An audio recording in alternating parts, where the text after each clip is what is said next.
For today's agenda, we will have me representing Outliers Fund to give everyone an update about Outliers Blockchain Fund 3, Outliers Scientific Fund, Outliers Intelligence Fund, and then for Outliers Fund in general. Although some of you guys might not be official LP of like each different funds. And followed by Ira, our head of research and CTO, who just moved to LA 2 days ago. I actually just moved there as well. I just flew back to Taiwan 2 days ago. So we went to Seattle, San Francisco, and I flew to Los Angeles and back to Taipei 2 days ago. And here we have lined up three speakers. All of them work on lunar exploration, which I think is one of the hottest topic among the 53 focus subcategory of Outliers Scientific Fund of today. And Justin is very young. I think he is younger than me. He is from a university called International Space University, founded by Peter Diamandis, the founder of Singularity University, 起点大学. And that university tends to come out a lot of very brilliant students. So you can say this company, you can say come out of a hackathon of a university. But it has been 3 to 4 years old. They provide energy solution to lunar surface. And this one, 我觉得大有来头. This one is called Jared B. Matthews. He previously worked at SpaceX for 7 years and then NASA JPL for over 10 years. His contribution in NASA JPL is mainly the 3 Mars rovers and the Mars Scientific Research Program called Curiosity, Opportunity, and Spirit. 翻译成中文就是机会号、好奇号跟精神号。就是 NASA 有5大火星计划，而他在 NASA JPL 的老板其实是个台湾人 Peter Peng. Peter Peng is also an alum from National Taiwan University and Caltech. After NTU and Caltech, he worked his whole life, whole career in NASA JPL, being a manager of the 5 major Mars rover program. And funny enough, those names, does anyone know how did they derive those names of those Mars rover? 就人类历史上现在已经到一个像战车一样一吨重了，但刚开始20几年前就是像一台几公斤的一台小货车在火星上面，有5台成功上了火星。那这5台的 manager 都是这个台湾人，叫Peter Peng。他们其实当年是发信给全美国的小学生去票选最适合的名称。那都有一些很 inspiring 的小学生，他们觉得某一个时代最需要的是机会，某一个时代最需要的是好奇心，某一个时代最需要的是坚毅，然后所以有 perseverance， 有 pathfinder 等等等之类。如果有兴趣的话，可以通过 Google AI 去查后面这5个火星计划背后的命名的小学生是谁，以及他们为什么要做这个命名，是从全美国成千上万个小学生里面搜刮出来的名称。所以 Jared previously is mainly come from SpaceX, and he also was the inventor of the docking system of Crew Dragon. And because of his contribution in SpaceX, that led Astrolabs the chance to partner up with SpaceX Starship in 2028 and 2029. And this person is the founding president of Blue Origin. Blue Origin is the earliest private space company that I've ever known, that founded in 2000 by Jeff Bezos. So he joined around 2002, and then they scaled this company from 10 people to 1,500 people. And Rob went on to fund his new company with another 2 very impressive co-founders called Gary Lai, who also worked at Blue Origin over 20 years, and also a person whose nickname is called Jeff. Like Jeff is a geologist, just like David. Our co-GP and head of IR is also study geologist in bachelor, and he is the person who discovered the orange soil on lunar surface. He is also the first ever scientist that have traveled step on the land of Moon.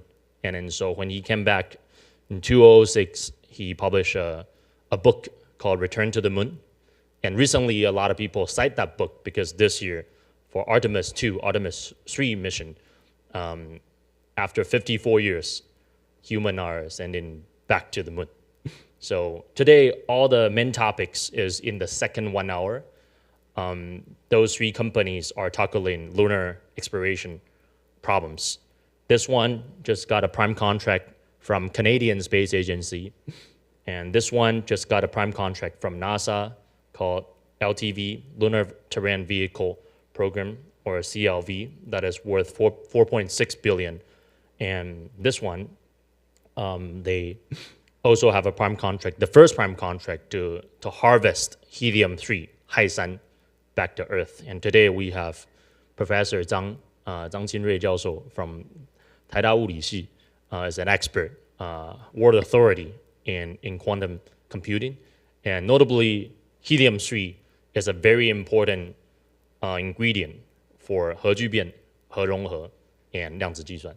So I think this one is going to be very, very interesting. For Outliers Intelligence Fund, I think I would summarize our biggest achievement in the past 1 quarter, Q2 2026, as really helping our one of our key portfolio company of Outliers Intelligence Fund, Paradromics, the PCI company. We brought them to Singapore for 2 days, Shanghai for 3 days, Taipei for 4 days, and then Miami and Bahama and back to Miami. On that cruise, Matt Angel, PhD, was one of the featured speaker. I'm also a featured speaker, and of course I speak about poker. You speak about BCI. And we have many of our LP like Richard Wang and also Lin Indy also join us to that mysterious cruise called Summit SC. There's 2,000 people on a cruise, cruising from Miami port to Bahamas and back to Miami. I met the founder of Google and a lot of people that I couldn't have imagined meeting on that cruise. That is also considered probably in the past 11 years, the first time we have majority of our Outliers team members going to a retreat together. So it was personally very meaningful to me because we used to not having that liquidity and operating capital to do that. And most importantly, in that 2 days, 3 days, 4 days, 5 days trip in those 4 different cities, we helped Paradromics raise another 2.65 million from 8 different investors. And some of the investors are currently in this room or from online. We raised those investment at the exact same valuation as Outliers Intelligence Fund. We invest in January at 500 million post-money valuation convertible note. Pre-money valuation cap and 20% discount if there is a down round next. And we expect by end of this year, Paradromics is gonna raise a proper Series B round at a valuation in between 1.5 billion to 2.5 billion. So our check could potentially raise up to 3 to 5x. And the main justification of that valuation growth comes from Paradromics completing its first ever inhuman implant and recording in University of Michigan Health. And a little bit about Outliers Scientific Fund. We brought me and David to Los Angeles to visit some of our portfolio company like Vast Space, like Astroforge, and then we also spotted a few new investment pipeline deals. And Astrolabs turns out to be the most impressive one coming out of that LA trip. I also brought myself and Ira to Seattle, and we visit a lot of companies. Most of the companies doesn't allow us to take photos, but among those Seattle-based companies, there is one, Interlune, that stand out pretty well. So those are the 2 featured speakers. And I also just included this slide because my professor, Zhuang Yuze, is also here. And then he invited me to become a mentor of a new program, actually a program that I attended around 11 years ago called 台大矽谷探索课程. He really generously sent students. This time it's 18 of them, but back then it was probably 10 group of us, and I was a executive. I was like a TA to that program. That was actually my first ever time flying to the United States in 11 years ago, and I think that also led me to funding Outliers Fund. So it was a full circle moment when I can come back as a mentor to mentor those students. So Ira and I went to give talks to those 18 students from NTU. Those are bachelor, master, PhD. But then right after that, we got invited by a Fulbright Foundation to give talks to another 18 students who are in their age between 16 to 18 years old. And it was a program by Eric Tao, professor at the Monterey State University. If this program turns out to be successful, they said there will be 2,000 students from Taiwan at the age of high school, senior high school, traveling to the same university for that program. And during that trip, we were also at the very final due diligence process on due diligence in two key companies. One is called Rich Power. They're actually direct competitor of Boda Space, as well as Cowboy Space, as well as Overview Energy, as well as Starcatcher. We are currently looking at 6 different energy solution companies for lunar and for space. Rich Power is one of them, founded by our MIT alum. They actually went to the same fraternity. And there, we also visit a very impressive company that I can't wait showing you. This video is edited and filmed by Karen Hua, the TA of the 台大矽谷探索课程 this year. We visit a company which is the smallest swallowable robots that you can eat into your stomach, and which can potentially replace 肠胃镜 in the future. And then the founder was like a crazy madman. When I walked in, I saw he is like a crazy magician, someone like from Las Vegas. He literally swallowed the 136 robot they built by themselves into his body.